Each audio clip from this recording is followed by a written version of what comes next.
चालू करो। हम पहले भी पढ़ाए थे, आप लोग थे नहीं उस दिन, और काफी आगे पढ़ा दिए थे, नाउन प्रोनाउन वर्ब ये सब पढ़ा दिए थे। जो बच्चे एक दो दिन क्लास किए थे वो जानते हैं। तो हम थोड़ा आज पढ़ाएंगे आप लोगों को, जेंडर के बारे में बताएंगे, उसके बाद टेंस के बारे में बताएंगे, ठीक है। पहले स्टार्ट करते हैं जेंडर। जेंडर क्या होता है? जेंडर का मतलब होता है लिंग।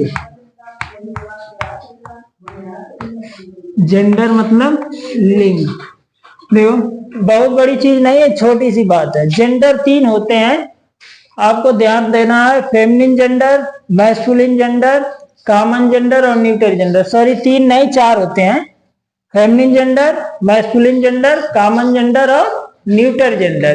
तो इन चारों जेंडर का हम एक एक उदाहरण आपको बताएं। आप लोग फार्म और भरते हैं, कोई फॉर्म फिल अप करते हैं तो उसमें देखते हैं ऐसा मेल फीमेल बना रहता है, ऐसा एम एफ बना रहता है ना, देखे हैं कि नहीं कभी? ये चीज देखे हैं? इसका मतलब क्या आप समझे कभी? इसके बारे में सोचे कभी कि एम क्या होता है, एफ क्या होता है? देखो मैं बता रहा हूं आपको, एम और एफ का मतलब क्या था।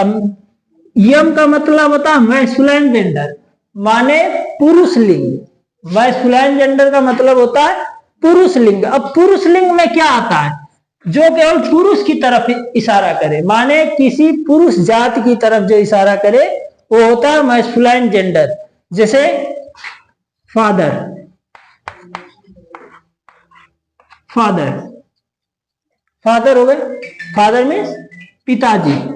ग्रैंड फादर, ग्रैंड फादर दादाजी। ब्रदर, ब्रदर भाई। अंकल चाचा। हम देखो जितने भी यहां लिखे हैं वर्ड्स, ये सब किस केवल पुरुष जाति की तरफ इशारा करती है, ये मैस्कुलाइन जेंडर से आते हैं। फादर पिताजी, ये पुरुष ही हो सकता है, स्त्री नहीं हो सकती कभी भी, है। ग्रैंड फादर दादा, ये भी पुरुष ही हो सकता है, स्त्री नहीं हो सकती है। ब्रदर, ब्रदर मीन्स भाई, ये भी पुरुष ही हो सकता है। अंकल, ये भी पुरुष है ना। तो ये मैस्कुलिन जेंडर, यम फार का मतलब होता है मैस्कुलाइन जेंडर, मतलब पुरुष लिंग। मैस्कुलाइन जेंडर का मतलब पुरुष लिंग, ठीक है। ये समझ गए? इसको समझना, केवल ध्यान रखना, बस मेल फीमेल का ध्यान रखना है आपको। तो ये मैस्कुलाइन जेंडर हम आपको बताएं। दूसरा है फेमिनाइन जेंडर। फेमिनिन जेंडर इसको बोलते हैं, इसका मतलब यफ। यफ क्या होता है? अब आप जान गए ना, अगर कभी भी कोई फॉर्म फिलअप करना पड़ेगा, कोई फॉर्म बनना पड़ेगा आपको जहां यम और यफ बना है, तो अगर आप स्त्री हैं, माने कोई लड़की है आप, तो यफ पे टिक करेंगे, और कोई लड़का है आप तो किस पे टिक करेंगे? यम पे। अब समझ गए ना, यम का मतलब क्या होता है? पुरुष, और फेमिनिन का मतलब होता है स्त्री। ये केवल स्त्री जाति की तरफ इशारा करेगा, स्त्री जाति के बारे में जानकारी देगा, दूसरे किसी के बारे में जानकारी नहीं देगा। फेमिनिन जेंडर केवल किसकी जानकारी देगा? स्त्री जाति की जानकारी देगा, या स्त्री के बारे में बताएगा। किसी भी लड़की का आप नाम लिख दो, गीता हो गया, शीला हो गया, सॉरी शीला हो गया, शीला, मदर, मदर, ये क्या है? आप किसी भी लड़की का नाम लिख दिए तो स्त्री माने feminine gender, Sheela feminine gender, mother feminine gender, इसमें से कोई भी पुरुष नहीं हो सकता है। तो मेल फीमेल अर्थात मैस्कुलिन जेंडर और फेमिनिन जेंडर, समझ गए आप लोग। उसके बाद दो और बचता है, कॉमन और न्यूट्रल। कॉमन का मतलब होता है उभय लिंग, जो दोनों में रहे, स्त्री और पुरुष दोनों में रहे, वो होता है कॉमन जेंडर। हम आपको उसको भी बता रहे हैं, केवल समझना है, इसको लिखने जैसी कोई बड़ी चीज नहीं है, और उसके आगे लिखेंगे आप लोग। कॉमन जेंडर का मतलब क्या होता है? कॉमन जेंडर,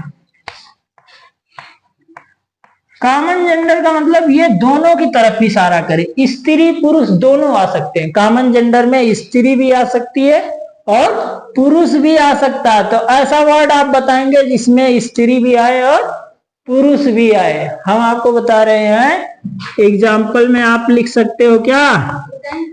हाँ बताओ तो। टीचर, हाँ उसके आगे डॉक्टर, हाँ वेरी गुड, ठीक है डॉक्टर, ठीक है। उसके आगे भी है कुछ, स्टूडेंट, स्टूडेंट, इस तरीके से बहुत से वर्ड है। लायर, वकील, है ना, वकील हो गया, और स्टूडेंट हो गया, टीचर हो गए, मार्चेंट व्यापारी, बिजनेसमैन, है ना। लेकिन सॉरी बिजनेसमैन नहीं आएगा, क्योंकि यहाँ बिजनेस मैन भी लिखते हैं, बिजनेस वोमेन भी लिखते हैं, तो ये नहीं आएगा। मार्चेंट व्यापारी तक आ जाएगा, है।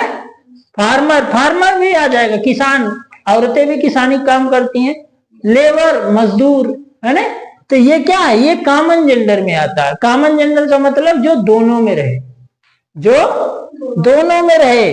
अगर आप कह दिए स्टूडेंट, तो स्टूडेंट एक लड़का भी हो सकता है और लड़की भी हो सकती है। आपने कह दिया टीचर, तो टीचर स्त्री भी हो सकता है, पुरुष भी हो सकता है, अर्थात मेल भी और फीमेल भी।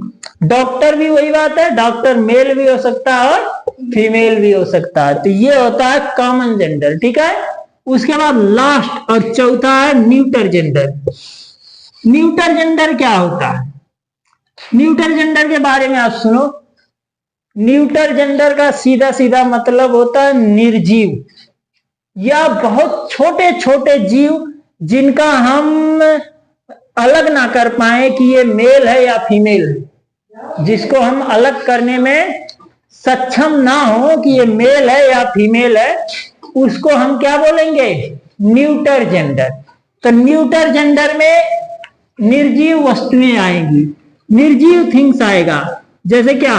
टेबल, टेबल हो गया, पेन हो गई, सॉरी पेन हो गई, बुक हो गई, ठीक है, हाँ हाउस, घर हो गया, ठीक है। ये सब क्या है? ये न्यूटर जेंडर के अंतर्गत आएंगे, क्योंकि ये बेजान चीजें हैं, इनमें जान नहीं है।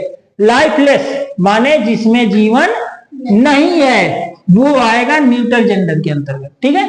ये चारों जेंडर खत्म हो गए बस। उसके आगे हम आप लोगों को पढ़ाएंगे टेंस के बारे में, आप थोड़ी जानकारी देंगे। बैठे रहिए आप लोग, बंद कर दो। जय हिंद।